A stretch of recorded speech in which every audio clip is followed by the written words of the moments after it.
এইভাবে নেই নাই যে বালুর ব্যবসার আমি পার্টনার হইব ওইয়া 1 লাখ টাকা লাগাইলে মাসে 2 লাখ টাকা পাইব। আসসালামু আলাইকুম হিন্দু ভাইদেরকে আদাব। শুরু করিতেছি মহান আল্লাহর নামে, যিনি পরম করুণাময় এবং অত্যন্ত দয়ালু।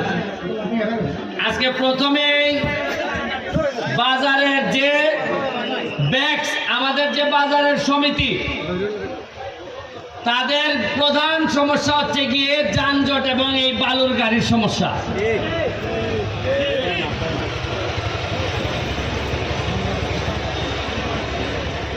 আজকে আমরা এইখানে সবাই উপস্থিত, শুধুমাত্র আমাদের মাননীয় পৌরসভার চেয়ারম্যান এখানে উপস্থিত না। হয়তো ওনার ব্যক্তিগত কোনো কাজ থাকতে পারে, আমার জানা মতে ওনারে দাওয়াত দেওয়া হয়েছে, তো সামনে থাকলে হয়তো আমি বলতে পারতাম। সামনে যেহেতু নাই, আপনাদের মাধ্যমে ওনারে আমি একটা জিনিস জিজ্ঞেস করব, উনি যেন সবার সামনে এই জিনিসটার উত্তর দেয়। যদি এই বালুর গাড়ির বিরুদ্ধে ব্যবস্থা নিতে হয়, প্রথম এই ব্যবস্থা নেওয়ার মালিক হচ্ছে গিয়ে পৌরসভার চেয়ারম্যান। আমি প্রথমে ওনার কাছে জানতে চাই, অনেকে বলা বলি করে যে আপনি নিজেও নাকি এই বালুর ব্যবসার পার্টনার হয়েছেন। আপনি আগে জানান যে আপনি নিজে এই বালুর ব্যবসার অংশীদার কিনা। যদি আপনি বালুর ব্যবসার অংশীদার হয়ে থাকেন, তাহলে আপনার কাছে আর আমরা বিচার দিব না। আর যদি না হয়ে থাকেন, তাইলে এই বালু যে আমাদের এই বাজারটারে একেবারে ভাগারে পরিণত করছে, এইটার ব্যাপারে আপনি কি ব্যবস্থা নেবেন, আমাদেরকে প্রয়োজন হলে লাগাবেন, এইটার জন্য আপনি কি করবেন এটা জনসমক্ষে জানাবেন। আর নাইলে আমরা আটকে দিব।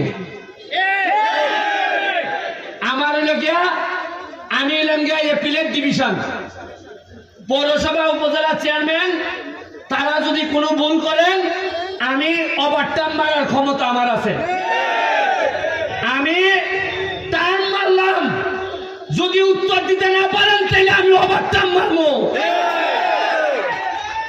আমার দায়িত্ব, আমি শপথ নিছি এই সোনারঘাটের মানুষে শান্তি দেওয়ার জন্য। আমি শপথ নিছি, আমি শপথ, আমার কথা বলে না। আপনারা এই বাজার এমপি হইবার পরই যে কাজটা করছি, বাজারের অর্ধেক কাজ আমি আগাই দিছি। এই কথা বলে না।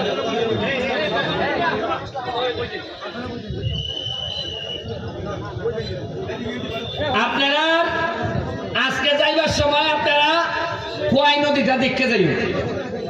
মরা খোয়াই নদীটারে কিতা করছি আমরা, আর আগে কিতা আছি ময়লা না দইলে এমনি আতন লাগতো। এখন এটার মধ্যে আমরা স্পিড বোট চালাই। এই স্পিড বোট চালাইতে গিয়ে এটার তলে বইরা গেছিলাম, যাবেন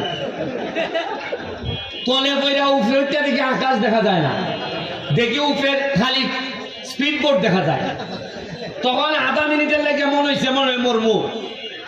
এরপরে আবার ডুব দিয়া বার হয়েছি, এরপরে দিকে আকাশ দেখা যায়। তখন আমার মনে হয়েছে এই মরা নদী যেহেতু আমার নৌকার তলে বাড়াইছে, এই মরা নদী ধরে আমি ইতিহাস তৈরি করবো সোনার কাছে।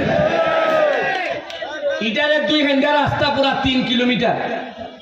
আমার মাননীয় মন্ত্রীর সাথে আলাপ হয়েছে, তারা আমারে আশ্বস্ত করছেন এই পুরা 3 কিলোমিটার নদী 2 সাইডে ওয়াক হয়ে করে দিব। এই নদীর মধ্যখানে একটা রেস্টুরেন্ট হইব।